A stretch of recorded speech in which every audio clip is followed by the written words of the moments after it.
Hi, this is Marcus Thompson for Boss Life, and today's topic, we're going to talk about over leveraging yourself, or at least your personal life. Thanks for showing up for today.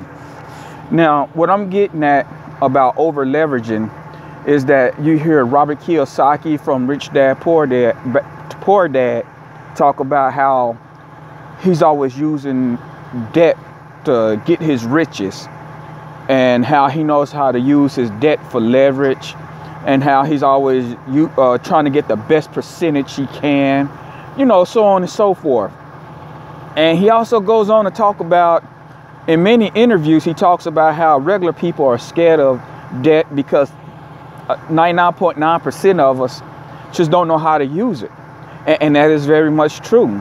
I'm first to say that I'm awful with something as simple as a car loan. I hate car loans. I guess because cars depreciate, they tear up real quick, and they're in and out of shops so much that who wants to sit up here and pay a 5-year note on a $30,000 car with about a 10% interest rate on it? Crazy, right? So yeah, I'm pretty bad with some loans here and there, like every average Joe, but that's what we're doing here on Boss Life. We're trying to kick those particular habits. And one thing about Robert Kiyosaki that I do agree with, disagree with, is debt, using debt to get what you want in life. I believe in that to a point. I'm also, how can I say this?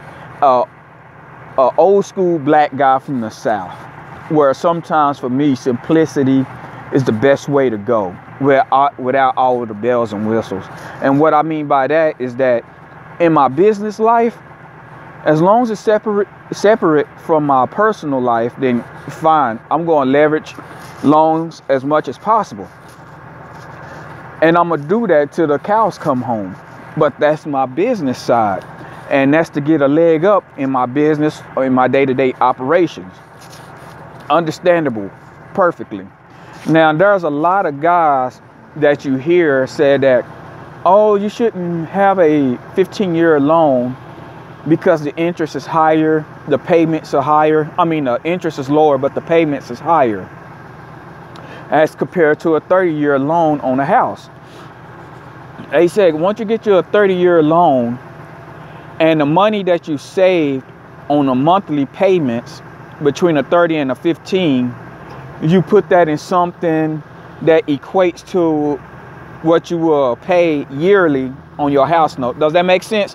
So, prime example, if you're paying 10% a year, and that's a lot, let's go down to, if you're paying 4% APR, annual percent return, I guess that's how you say it, annual percent rate on your house. I'm not as sharp today, long day. If you're paying a 4% APR a year on your house on a 30-year loan, instead of saying like a 8 to 10% on a 15-year loan, they want you to take that 30-year loan and make up that difference by investing it in something that's going to return you that missing part. Does that make sense? So like if you're paying 4% as compared to an 8%, they saying you go invest in something that's going to pay you back that 4% that you were losing. Yeah, they call that a loss, because you're saving money on the monthly, even though you're paying a lot more on the back end. So that money that you're not paying on the monthly is getting shipped into an investment that's going to give you a return. So on the back end, if you choose to pay off that house, you got the money to do so, or you got the means, or at least have it in savings. And I done heard people do that. And I done heard people like Tanner Fox say they paid 40% on a $100,000 car. To each his own, because he said he want to use other people's money to get what he want. I understand that. And he's virtually driving the car for free because I believe it's under his business name. Fine, that's all business. But when it comes to personal people, let me be the first one to tell you, don't do that. I'm not no financial guru. I'm not a millionaire. I'm none of them guys. But one thing, like I said earlier, that I do like is simplicity in my personal life. I don't want too many home loans or any at all. I don't want any car notes in my life. It's just something, if I can avoid it, I will. So what I would say to that is, if you could pay 40, 50% on a, say, a $500,000 home, consider this.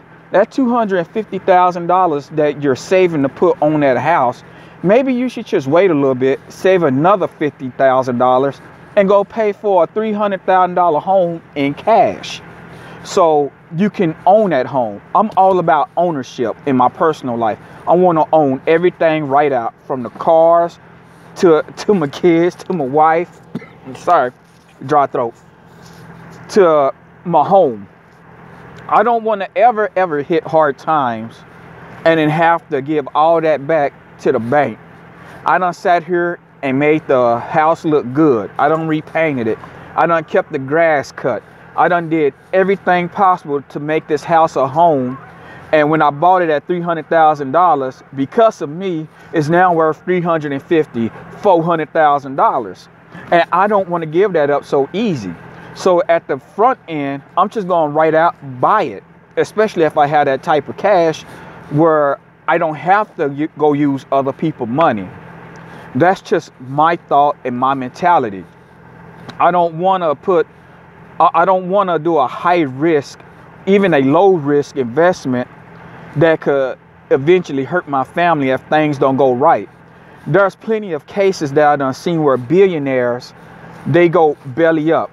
If you go back to 2008, when everything just hit the fan, I mean, just everything done hit the fan. You see one billionaire after another filing for bankruptcy.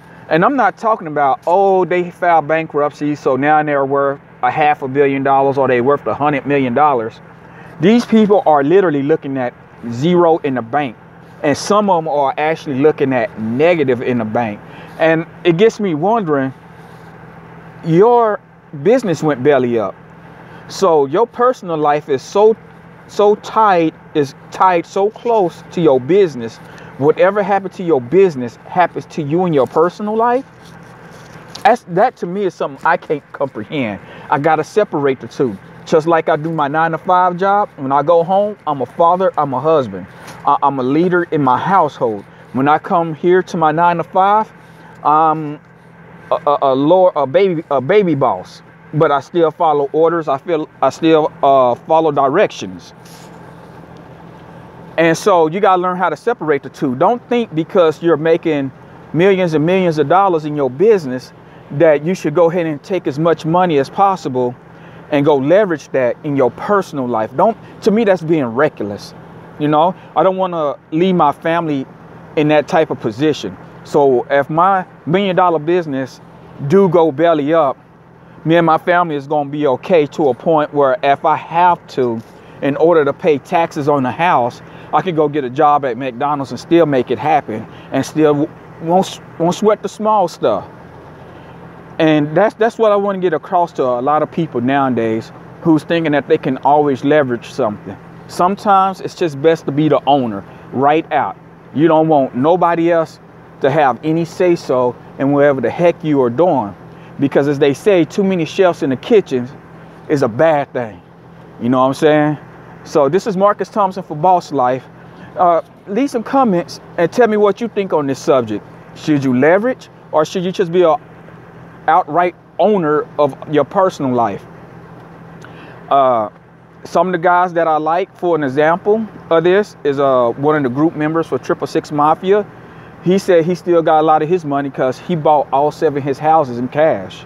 That little rapper named Boosie from Louisiana, I believe, he says the same thing.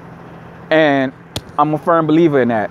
I'm also a firm believer in not renting. Even though I got an apartment that I'm renting, I believe in just get out the rent race and go own your home that you stay in right out. I ain't saying paying monthly on it. I mean, just literally, if you can, go buy your house in cash and cut out all the noise so you can focus on other things. So yeah, leave some comments. Tell me what you think. I'll be here tomorrow again. Hopefully not posting late again. I'll talk to you guys later.